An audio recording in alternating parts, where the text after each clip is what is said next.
raha vatsika rehetra amin'izao zoma fa 7 ny volana febroary 2020 zao. Androany no tsarana no miseho nandeha zany ny fitsarana ny raharaha volamena 17 kilao sasany volamena raharaha maloto tandindiny firenena maloto zay tarihan'ny mpitondra maloto.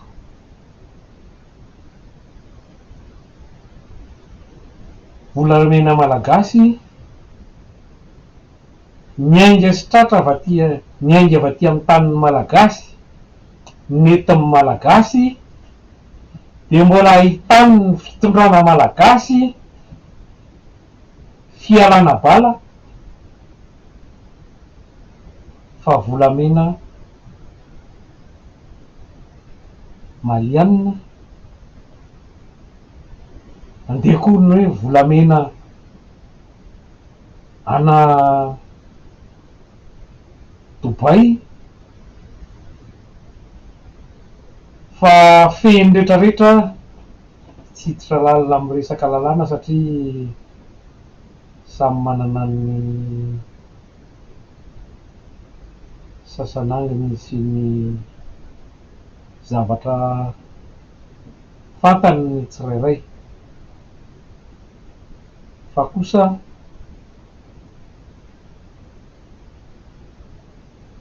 ny mampalahelo amin'ny raharaha zay tena gravy zany hoe tena faran'izay tena fotaka eto amin'ny firenena dia tompotra miono ny vahoaka malagasy.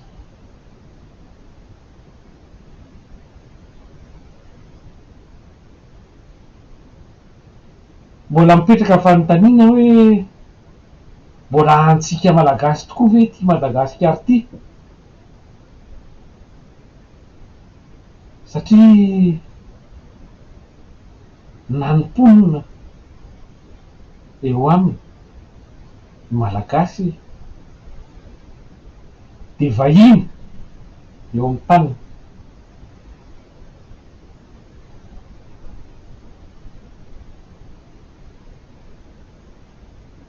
Isika no gisitra indrindra eran-tany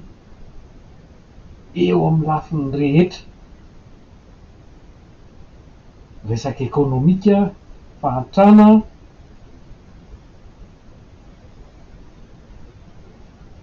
resaka tsy fahalalana satria zavatra mifandray daholo zany ny zavatra rehetra zany.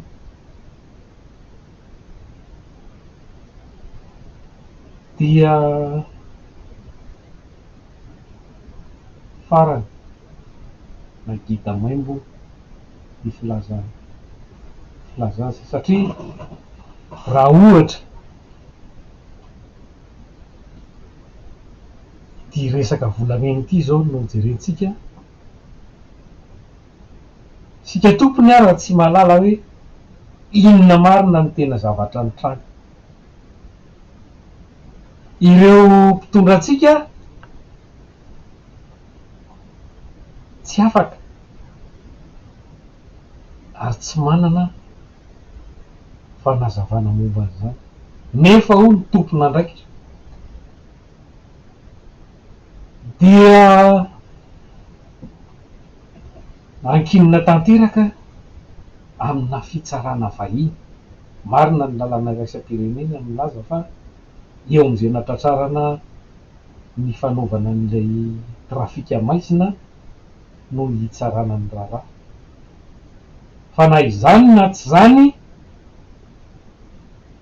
de tokony tsy hafantatra noho ny fitondrana sy ny vahoaka malagasy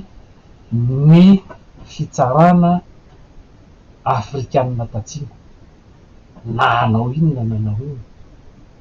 matotsy mivoaka zany ny tena marina amin'io de eto amitsika ihany no manafina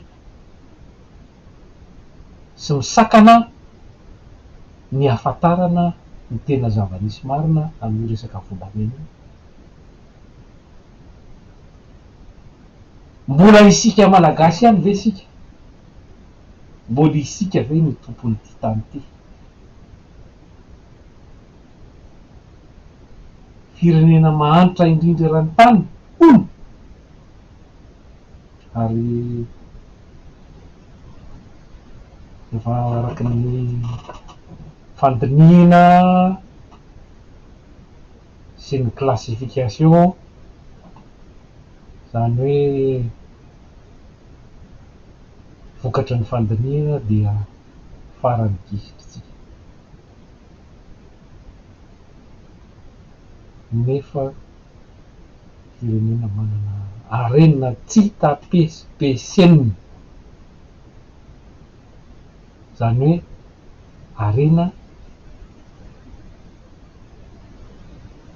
tsy takatry ny eritreritro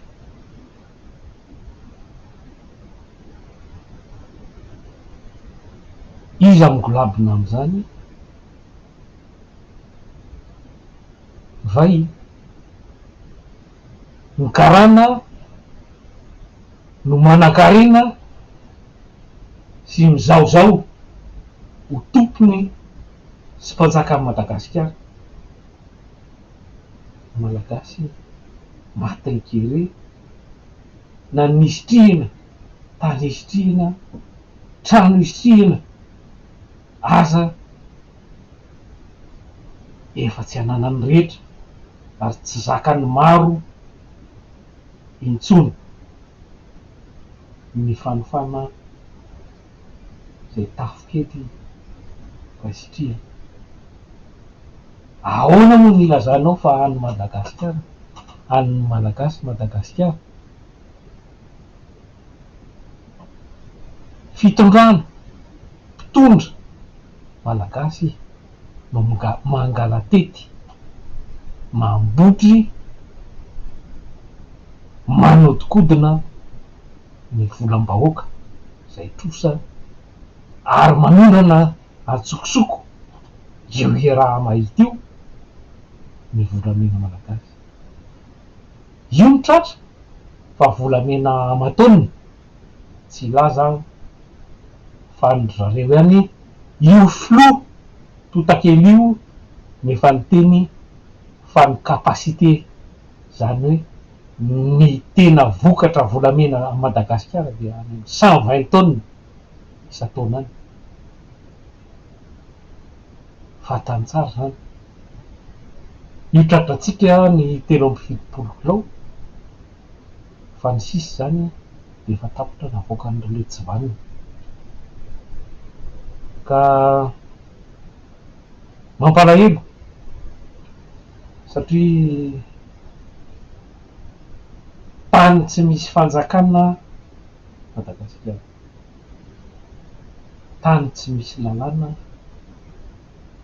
olona tsy tandalàna no mitantana an'ity firenena ity de zao mivokany verivery fotsiny ny arena olombitsy olo tsy vanina mpamosavy malemy ka ny firenena malagasy ihany no arinkana sy pitrina no mitondra ny firenentsika dia zao no le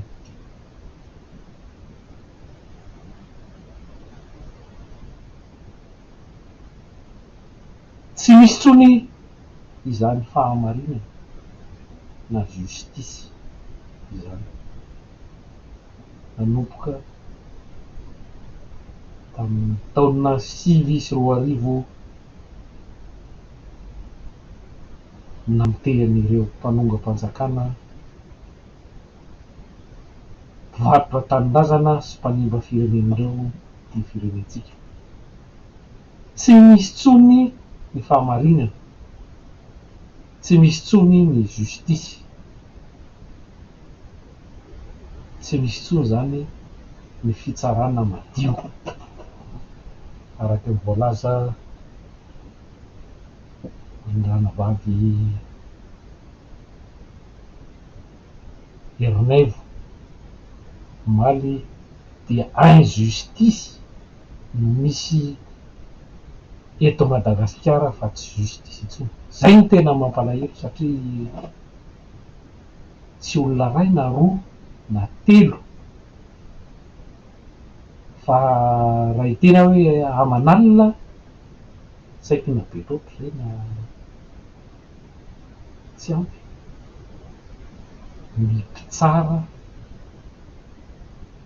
eto am'ty firenena malagasy ity.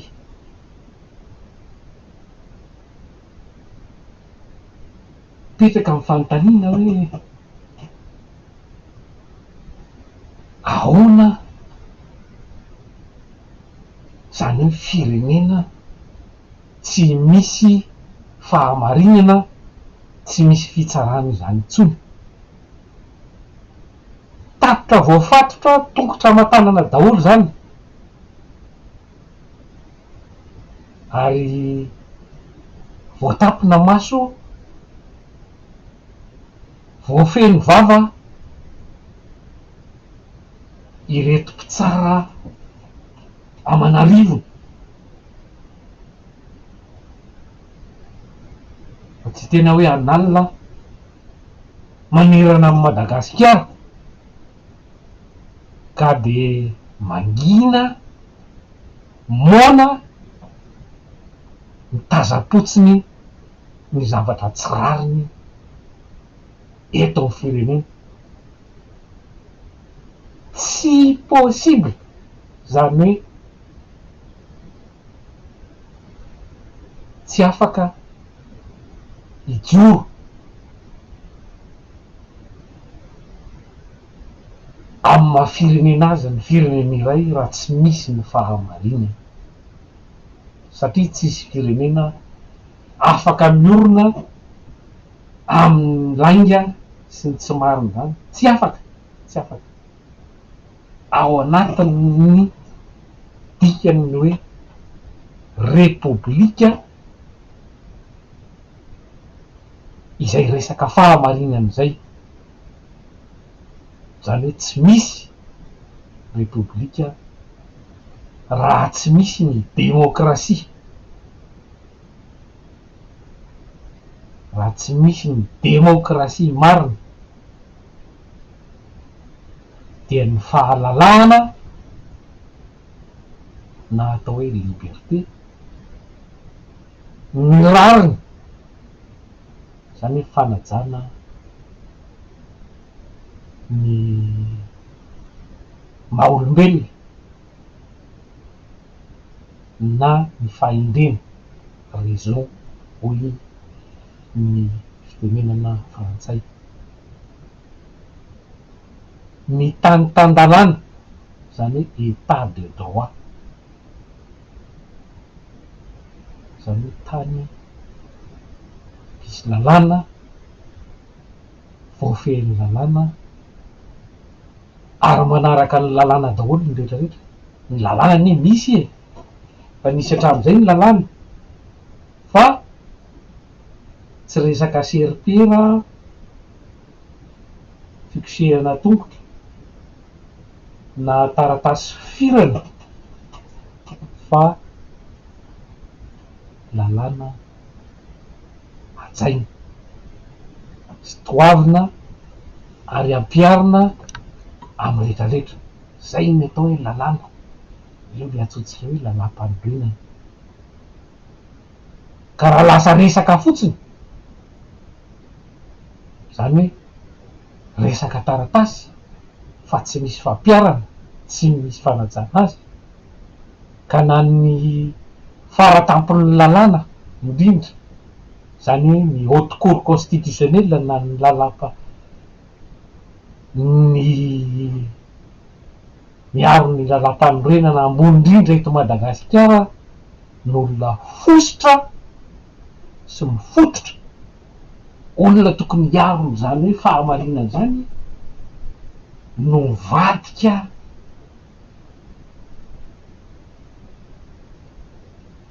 voavidy tonga amin'ny resaka miteniteny foana hoe tombona nefa tsy azo raisina. Ahoana zavatra mitombona no tsy raisinao? Inona zany ny fahamarinana? Aiza zany le lalàna? Ka zay no isariako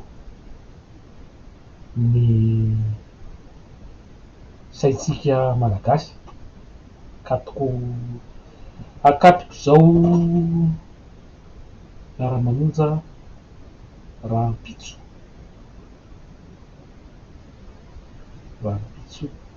amin'ny sivy eo amin'ny atao tena atsika hoe kianjan'ny demokrasia. Tsy misy mifidy an'io zany, efa teo ara-tantara no nivorin'ny malagasy rehefa misy zava-dehibe ara-politika mahakasika amin'ny firenena hatramin'izay nataniny tany. Teny Andohalo teny moa no misy azy tamin'ny andron'ny fampanjaka, de no nihitatra ny tanàna midina tetỳ Mahamasina eny Ambohijatovo ary tany amin'ny taona 2017 de eny amin'ny kianjan'ny 13 mai na ny avenue ny fahaleovantena. Tsy misy tompony malagasy zay maha-demokrasia ny demokrasia, zay no maha-repoblika ny repoblika, dia ny vahoaka no maso mandidy. Zany maso mandidy zany dia tompony fahefana, ny vahoaka no manome amin'ny fahefana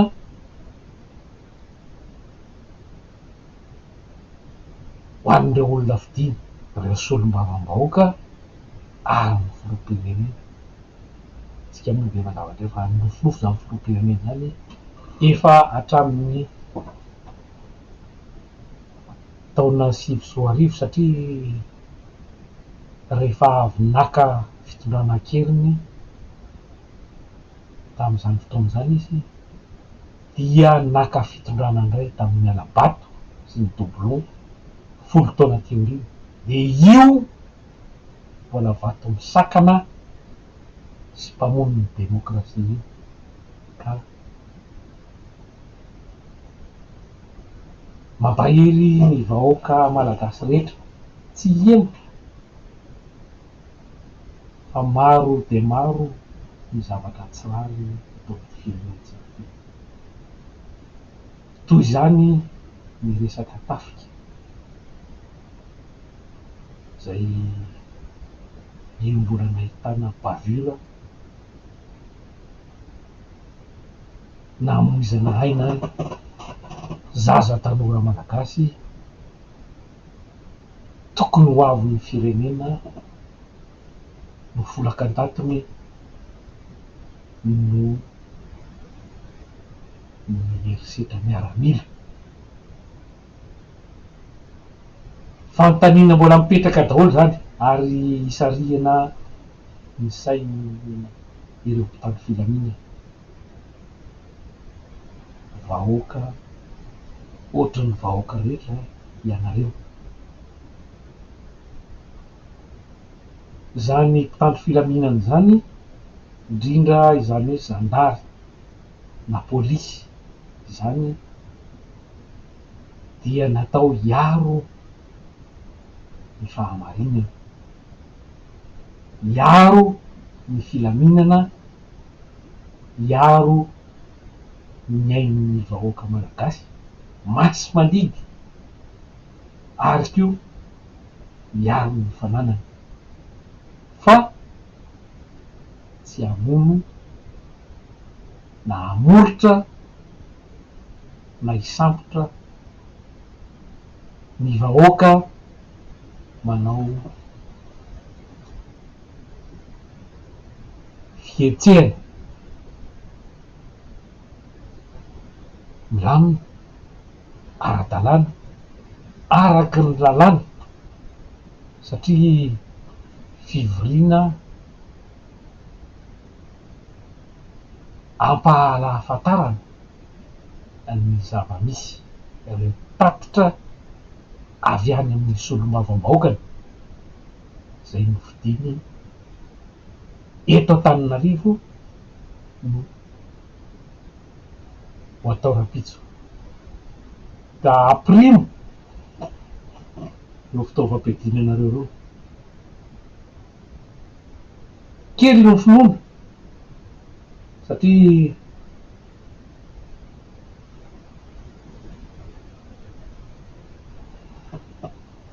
filoha misy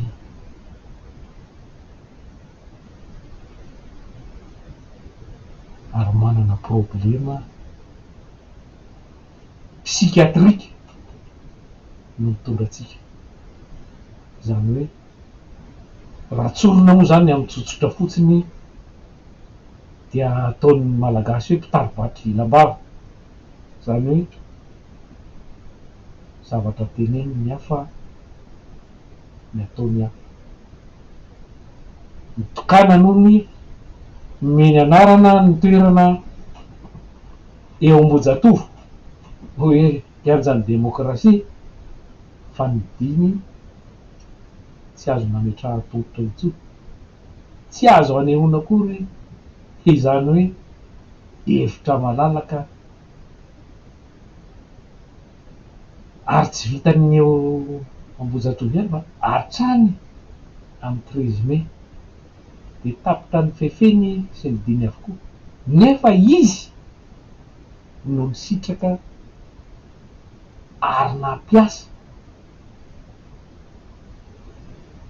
nanodikodina saim-bahoaka tam'ireny toeran'ireny tam'zany andro zany fa vitany many azy dia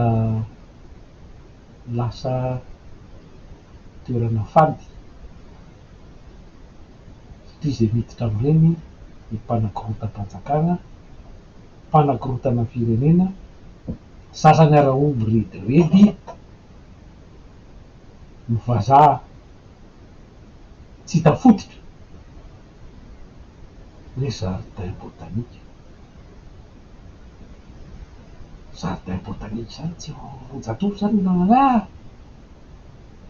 any Tsimbazaza zany fa tia nitatra ianao de any mbola malalaka be any fa aza ahodikodina ny resaka fa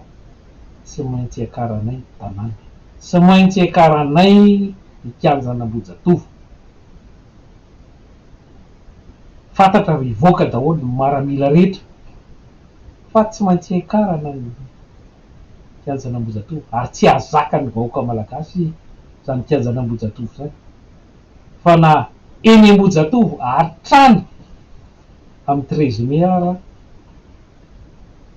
tsy azaka ny vahoaka rapitso ka mipetra tsara aprimo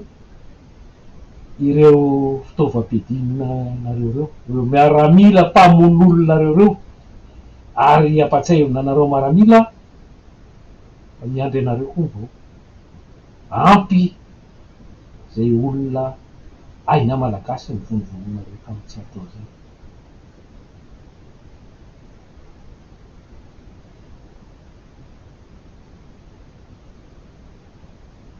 ka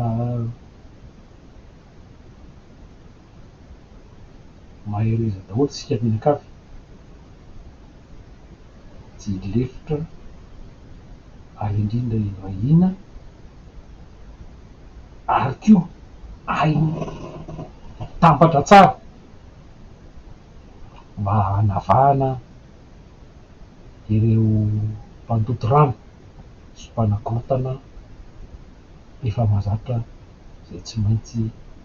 mirotsaka miaraka amitsika ao, ka dia mirary soa ho an'ny rehetra ary mangataka amin'Andriamanitra sy ny razana ny tompolahy profesora Zafy Albera mba hitso-drano ary hiaro ny tenan'ny demokrasia malagasy, hiaro ny vahoaka maso mandidy malagasy eto amin'ny tanin'ny malagasy. Tsy misy mirara azy zaridaina botanika izany fa toerana kianja ny fahalalan'ny malagasy anio. Raha mila zaridaina botanika de mandeha any amin'ny tany hafa, mandeha any ankafa, any anaty ala na eny Tsimbazaza fa avy anao ny vahoaka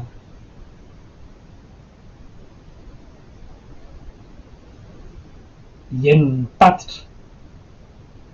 momba ny zava-misy rehetra tranga eto amin'ny firenena zay mahatonga izao fahoriana sy fijaliana tsy roa aman-tany miatra amin'ny vahoaka izao. Mahay reza daholy rahalahy sy anabavy, zoko sy zandry, ray aman-dreny rehetra ary koa mirary anareo solombavambahoaka avitrika sy avita ny adidy masina andrasana aminareo. Mahay reza daholy no malagasy. Veloma tompoko.